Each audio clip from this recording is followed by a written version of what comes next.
Vous en avez marre de passer des heures à peaufiner la mise en forme de votre document Word? Moi aussi. Dans cette vidéo, je vous présente 5 astuces pour vous permettre de gagner du temps et travailler plus efficacement. Installez-vous confortablement. C'est parti.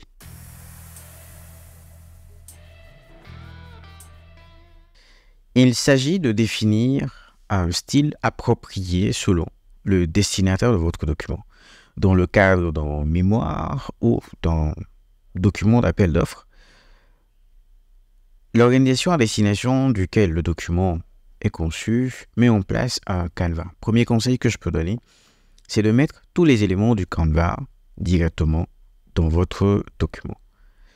Et ensuite, de savoir quel est le style de police approprié pour votre document.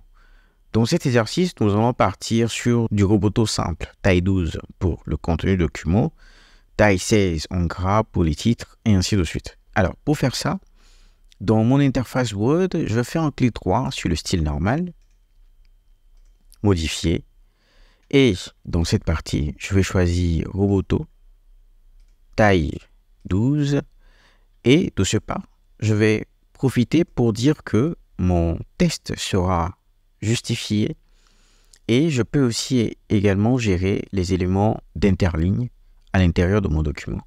J'applique et c'est parti. De ce fait, tout ce que j'écrirai comme test est déjà par défaut en roboto taille 12 et justifié. Je fais ceci. Voilà, mon test est justifié et c'est parti. Deuxième élément, il s'agit de travailler sur les titres. Donc, partons sur du roboto 16 pour les titres de niveau 1. Donc, je fais clic droit, modifier. Là, je vais mettre du roboto taille 16. Je vais le mettre en gras. Définir une couleur automatique noire. Et si éventuellement, il y a des éléments de numérotation comme les grands 1, les grands 2, on peut cliquer sur format, numérotation ici, et dire que mes titres 1 seront numérotés de grand 1, grand 2, ce qui va permettre d'avoir une numérotation automatique au fur et à mesure que le document évolue. Donc, je fais OK, et quand je clique ici, je prends titre 1, automatiquement, il a mis le grand 1. J'applique cela à un titre de niveau 2, un peu plus bas, ici, par exemple, titre 1. Titre 2, je fais un clic droit, modifier. Je mets en roboto. Cette fois-ci, taille 14. Je le mets en italique. Format de numérotation. Je vais mettre les 1 comme ceci. Je fais OK. Et quand je définis, par défaut, j'ai omis de mettre la couleur noire. Je fais OK et c'est parti. Et donc, la prochaine fois que je tomberai ici et que je mets titre 1, automatiquement, tous les éléments du style sont appliqués. Alors, j'ai omis de mettre de la taille 14 ici. Voilà. Et quand je fais OK, automatiquement, c'est corrigé.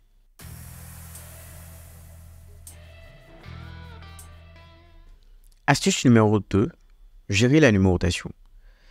Si je prends l'exemple d'un document de mémoire, on va me demander de mettre tous les éléments avant l'introduction en chiffres romains et à partir de l'introduction en chiffres arabes. Pour appliquer un style de numérotation différent sur la même page, on va travailler sur ce qu'on appelle les sessions. Par analogie, on va considérer les sessions comme étant dans un bâtiment à étages. Et donc, chaque session est définie sur un style de numérotation différent. Donc, premier étage colorié en jaune, deuxième étage colorié en jaune, en rouge, ainsi de suite. Alors, je me place, par exemple, à la fin de la partie avant l'introduction, ici. Je vais dans l'onglet mise en page, saut de page, et je prends page suivante. Alors, quand je viens cliquer dans le pied de page maintenant, on va remarquer la présence de session 1 et de session 2. Pour maintenant définir le style de numérotation, je me positionne à la fin de la session 2. Et très important, il faut décocher cette mention liée au précédent. Je clique là-dessus pour l'enlever. Je me repositionne ici en session 1. On va aller définir la numérotation. Je le mets en bas de page ici. Je prends quelque chose de simple comme ceci. Et là, une fois le numéro de page défini, je retourne là. Je prends format de numéro de page et je choisis le chiffre romain en minuscule. Et je fais OK. Alors, automatiquement, la page 1 est numérotée I, 2I, ainsi de suite, jusque vers le bas. Sauf que, à partir de l'introduction, il nous faut un autre style de numérotation. Donc, je retourne là, en bas. Je prends ceci. Et là, on remarque que la numérotation commence à partir de 5, alors que je veux que ce soit à la page numéro 1 de mon document. Donc, je retourne dans le numéro de page, format. Je choisis maintenant 1. Et là, je vais dire à partir de 1, ici, en cochant ceci. Donc, ce n'est plus à la suite de la session précédente, mais à partir de 1. Je fais OK. Et c'est parti. Mes pages sont numérotées en chiffres arabes jusque vers le bas. Même astuce, si on veut, par exemple, mettre certaines parties de la page en paysage et l'autre partie en portrait, il faut également définir des sessions.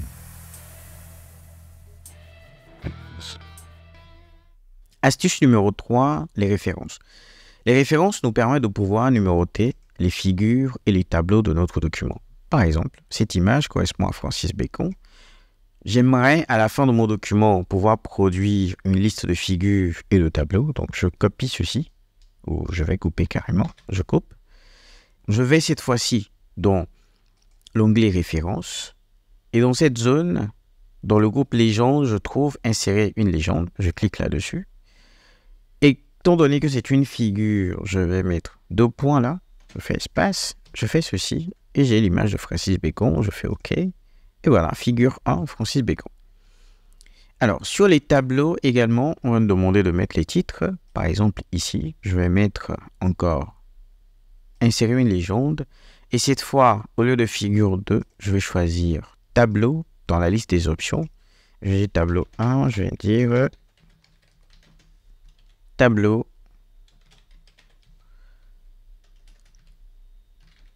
exemple. Je fais OK. Et on a tableau 1, exemple. Un bonus par rapport au tableau. On va remarquer que mon tableau s'étend sur 2 pages.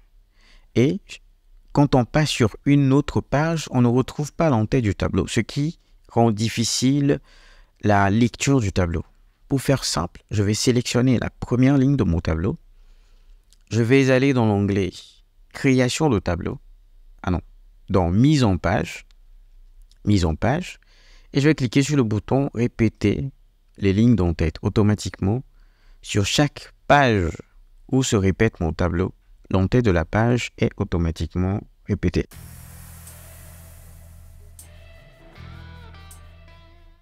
Astuce numéro 4, il s'agit de pouvoir générer une table des matières ou les tables de figures de notre document. J'efface tout ceci jusque là où je le coupe. Je vais le placer là. Donc entrée, donc introduction, titre 1. Enlever la numérotation. Je copie mon test là. Je descends un peu plus bas. Et je génère un autre test ici. Donc ceci, titre 1 également, sans numérotation.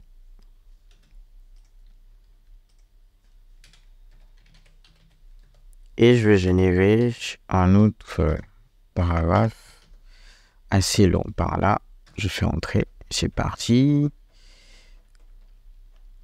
Alors, la table des matières. Je descends dans cette partie. Je vais dans références, table des matières.